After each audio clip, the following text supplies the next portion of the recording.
তেতিয়ালৈকে অসমত ইমান মিয়া নাথাকে আৰু যেতিয়ালৈকে গৌৰৱ গগৈ চৰকাৰ আহিব তেতিয়ালৈকে অসমত ইমান মিয়া নাথাকিব তেতিয়ালৈকে অসমত ইমান মিয়া নাথাকে আৰু যেতিয়ালৈকে গৌৰৱ গগৈ চৰকাৰ আহিব তেতিয়ালৈকে অসমত ইমান মিয়া নাথাকিব তো আমি আনন্দিত আৰু একেবাৰে হৃদয়ৰ যিটো কয় যি পৰম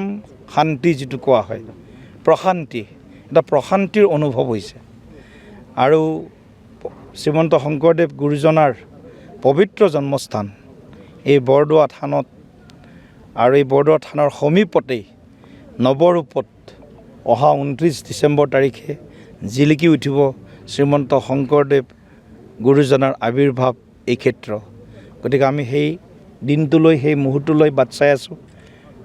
ভাৰতবৰ্ষৰ সন্মানীয় গৃহমন্ত্ৰী অমিত শ্বাহ ডাঙৰীয়াই অসমৰ সৰ্বকালৰ জনপ্ৰিয় কৰ্মদক্ষ ভৱিষ্যদৰ্শী মুখ্যমন্ত্ৰী ডক্টৰ হিমন্ত বিশ্ব শৰ্মা ডাঙৰীয়াৰ গৰিমাময় উপস্থিতিত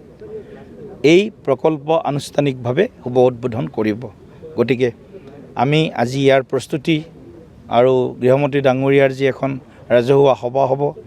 চৰকাৰৰ উদ্যোগত হ'ব কিন্তু ভাৰতীয় জনতা পাৰ্টি আৰু চৰকাৰ আমি এটা মুদ্ৰাৰ ইপিঠি আৰু সিপিঠি গতিকে এই কাৰ্যক্ৰমটো যাতে সৰ্বদিশত সাফল্যমণ্ডিত হয় ৰাইজৰ উপস্থিতি উৎসাহ উদ্দীপনা আৰু তাৰ মাজেৰে আমি জাতিটোক কেনেকৈ ভৱিষ্যতৰ দিনত নিৰাপদ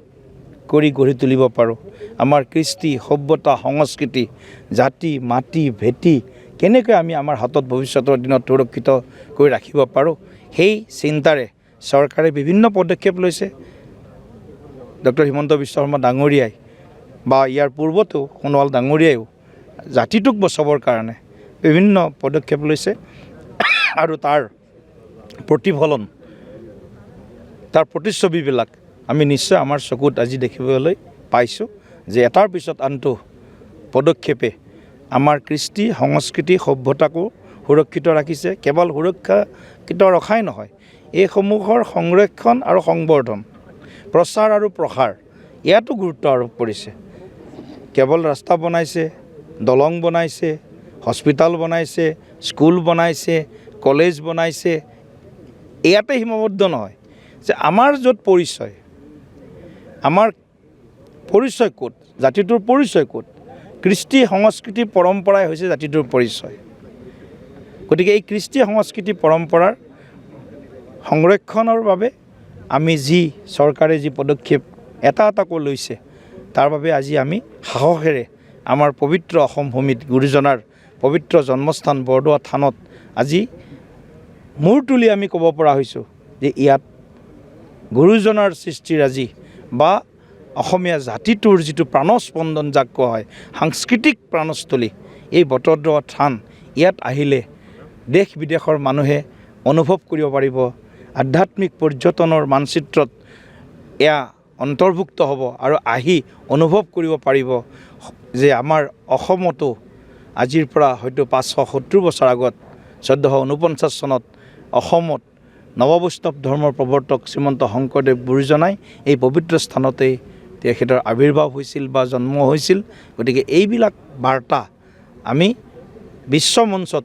লৈ যোৱাৰ বাবে আমাৰ প্ৰয়াস চলিছে বৃন্দাবনী বস্ত্ৰৰ কাৰণে মুখ্যমন্ত্ৰী ডাঙৰীয়াই ইতিমধ্যে চুক্তি কৰি আহিছে গতিকে বৃন্দাবনী বস্ত্ৰ আহিব গুৰুজনাৰ পবিত্ৰ জন্মস্থান বৰদোৱা ক্ষেত্ৰ বা আৱিৰ্ভাৱ ক্ষেত্ৰ নৰূপত নিৰ্মাণ হৈ উঠিছে তেখেতৰ পৰম শিষ্য মাধৱদেৱ গুৰুজনাৰ নামতো ইতিমধ্যে মাধৱদেৱ কলাক্ষেত্ৰ ইতিমধ্যে আমি উন্মোচন কৰিছোঁ এনেদৰে আমি পাটবাউসী যি থান আছে বৰপেটাৰ গতিকে য'ত 16 বছৰ 11 মাহ গুৰুজনাই কটাইছিল সেই 16 বছৰ 11 মাহ টকা পাটবাউসী সত্ৰকো নৱৰূপত নিৰ্মাণ কৰাৰ কাৰণে গুৰুজনাৰ যি তিৰুভাৱ স্থান ভেলা মধুপুৰ সত্ৰ সেই ভেলা মধুপুৰ সত্ৰকো নৱৰূপত নিৰ্মাণ কৰাৰ কাৰণে ইতিমধ্যে অসম চৰকাৰে পদক্ষেপ গ্ৰহণ কৰিছে গতিকে আমাৰ এয়া জাতিটোৰ প্ৰতি আমাৰ কৃষ্টি সংস্কৃতিৰ প্ৰতি দায়বদ্ধতাৰ এটা উত্তম উদাহৰণ গতিকে আমি এনেদৰে আমি উন্নয়নৰ লগত বিকাশৰ লগত এই সংৰক্ষণৰ কামবিলাক কৃষ্টি সংস্কৃতি পৰম্পৰা সভ্যতাৰ সংৰক্ষণৰ কামবিলাক কৰি যাম লগতে মিয়া উচ্ছেদৰ অভিযানটো আমি চলাই যাম ছাৰ এটা সময়ত এই যিখিনি ঠাইত পটদ্ৰৱ প্ৰকল্প নিৰ্মাণ কাৰ্য হৈছে ইয়াত কিন্তু বেদখলকাৰী আছিলে আৰু বিজেপি নেতৃত্বাধীন চৰকাৰে শাসনৰ ভাৰ লোৱাৰ পিছতে ইয়াতে উচ্ছেদ অভিযান চলাইছিলে আৰু তাৰপিছতে আজি নিশ্চিতভাৱে কথাটো সেইটোৱেই কৈছোঁ যে আপোনালোকে এইটো কথা বেছি প্ৰচাৰ কৰিব লাগে। আপোনালোকে আজি যেতিয়া ষ্টৰি বনাব এই কথাটো আপোনালোকে ক'ব, আমি ক'লে ইয়াৰ নেৰেটিভটো বেলেগ কৰি পেলাব। আপোনালোকৰ মিডিয়াৰ যি আপোনালোকে মাজে মাজে আপোনালোকে যিবিলাক মানে বক্তব্য থাকে সেই কথাখিনি আপোনালোকে প্ৰকাশ কৰিব যে 2016 চনত বিজেপি চৰকাৰ অহাৰ পিছত 2017 চনৰ শেষৰ ফালে 16 চনতেই 2016 শেষৰ ফালে ইয়াতে এই স্থানত যি স্থান আমাৰ সন্দেহযুক্ত বাংলাদেশী মিয়াই